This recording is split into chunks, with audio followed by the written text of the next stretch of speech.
and welcome back to part 3 of my Eduard 1/72 scale FW190 A-5 build. Previously, we've covered assembling the kit and giving it the base colours, and in this video we'll be finishing it off with a nice temporary winter camouflage, adding a bit of weathering, and putting on the final smaller parts I've left off previously. Moving on to adding the winter camouflage, I wanted to attempt a heavily worn temporary winter wash look, so I decided to once again try Vallejo chipping fluid in a build. I mixed up 4 drops of Flow Improver with 3 drops of Vallejo chipping fluid and 2 drops of Vallejo acrylic thinners and applied it over the entire model as a base coat. Instead of leaving it for 12 hours though, as I'd done with my Buffalo and Airfix 190, I instead straight away applied the winter camo using Vallejo model colour, building it up in thin layers following the marking guide. I aimed to give it a very blotchy and faded effect, as the instructions suggested it was beginning to fade. After a few minutes, I applied some water over select parts of the white camouflage to reactivate the chipping fluid, and then I created some chips to the winter wash by dabbing and wiping away the paint. Unfortunately though, I accidentally made a few chips that were too heavy or in areas I did not want them, and I decided to attempt to brush paint them with the white to fix them up. Unfortunately though, this turned into a real mess, especially on one of the wings. Luckily though, I was able to simply reactivate all of the chipping fluid and remove most of the white paint I'd messily brush painted on.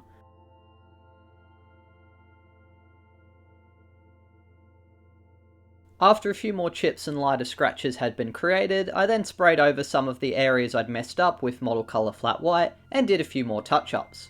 Overall, I was quite happy with the effect I created, though next time I will definitely not try using a brush to fix any mistakes and end up causing more mess.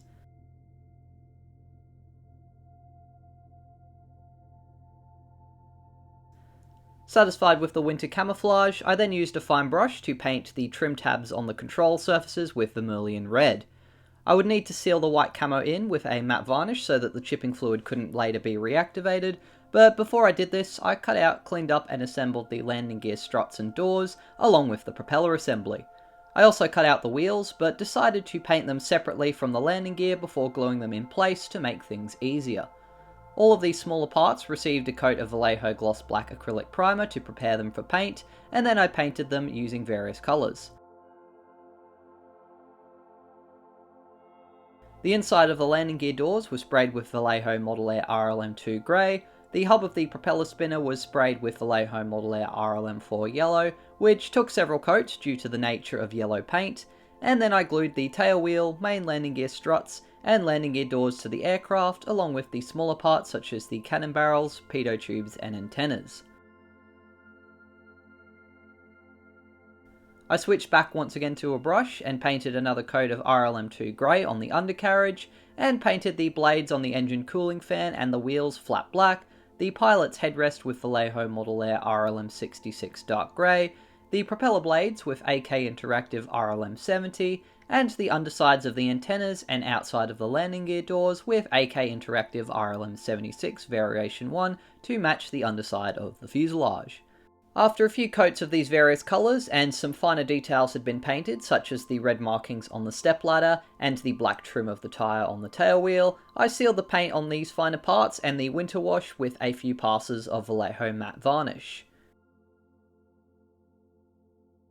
I let the varnish dry for 12 hours before then moving on to some chipping. I dipped a fine brush in a small amount of Vallejo Model Air aluminium, and once the paint on the brush had been dabbed off on a paper towel leaving only a small amount left, I then dry brushed it onto some of the areas that are most prone to chipping, which can be seen in reference photos. These include the wheel hubs, very lightly around the walkway areas, on the sliding parts of the canopy, around maintenance hatches, and also on the undercarriage and edges of the propeller blades.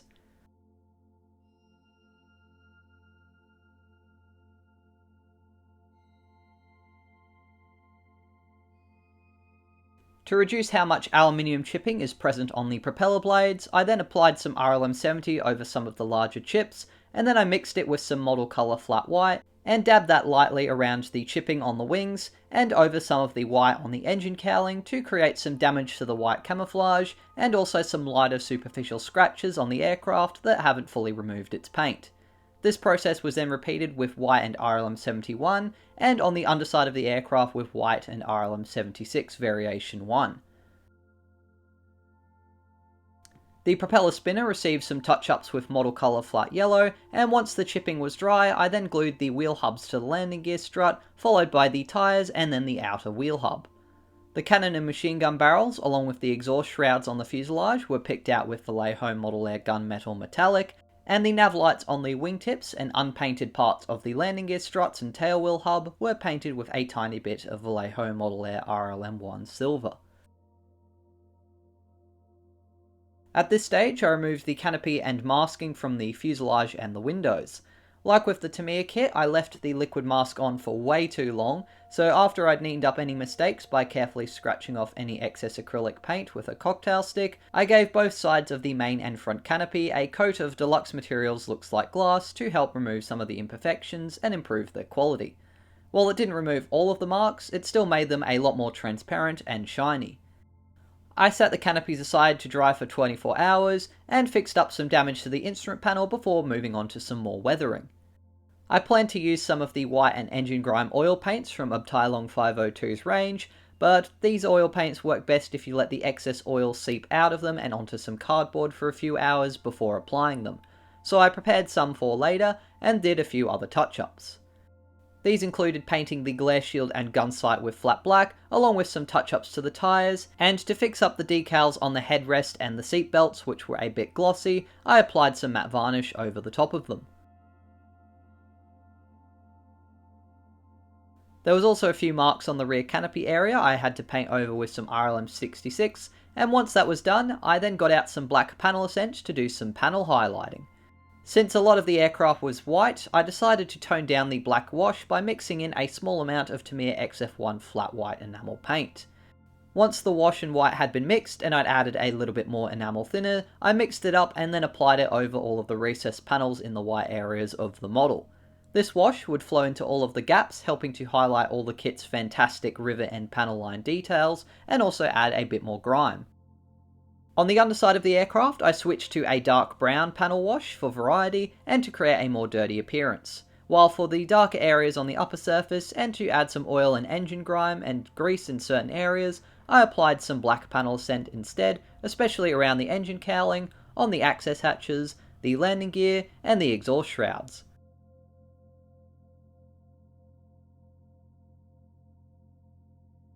I let the washes dry up, which only takes a few minutes, and then I use a cotton bud to drag some Tamiya X20 enamel wash over the entire model.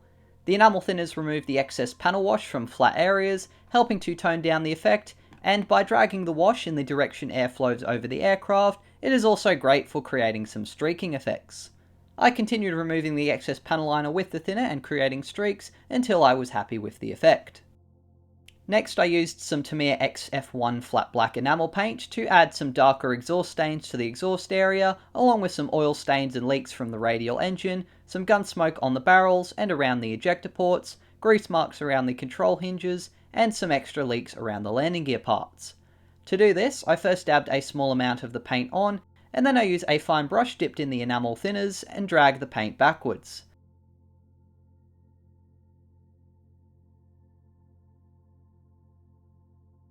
By now the oil paint was ready to be used, so I mixed some of the engine grime with AK Interactive's odorless thinners and applied it to create some exhaust stains. To soften the edges and drag the oil paint backwards, I then dipped the brush in odorless thinners and dabbed it to create some softer marks or pulled it to make some streaks.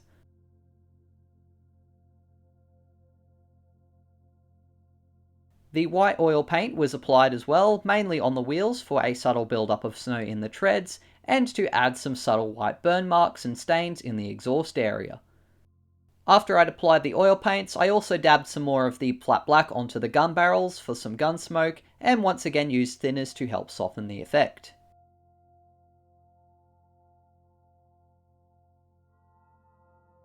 For some additional build-up of snow, I used Vallejo Environmental Snow Effects.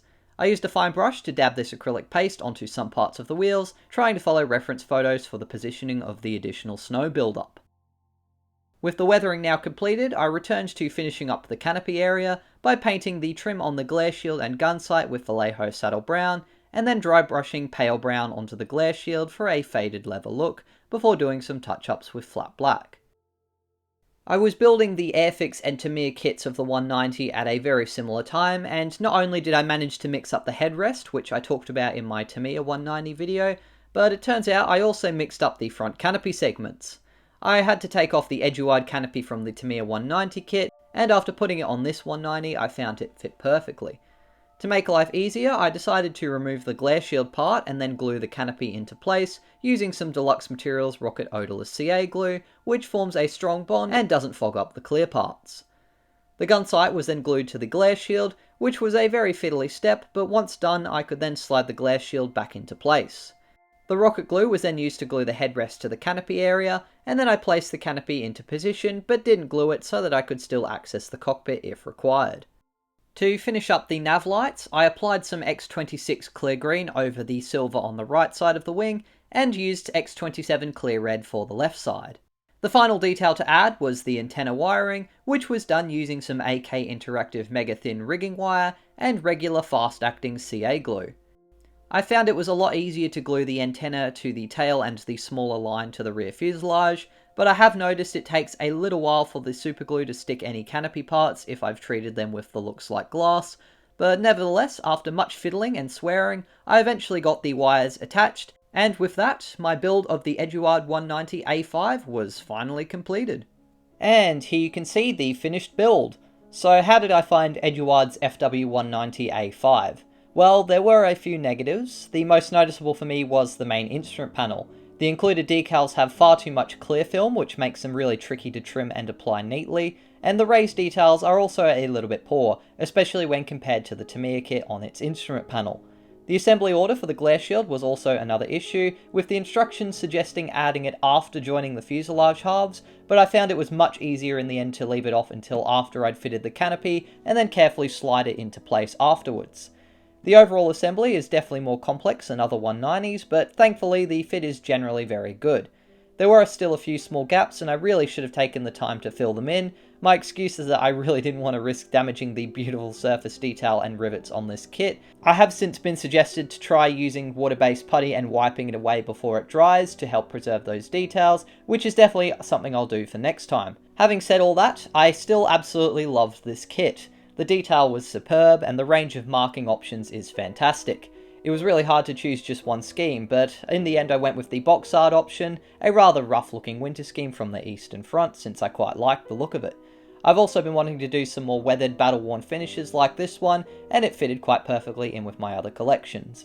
There are also some Western Front and another unique Eastern Front option in the box, so you're really spoiled for choice, and I could easily be tempted to do another one in the future.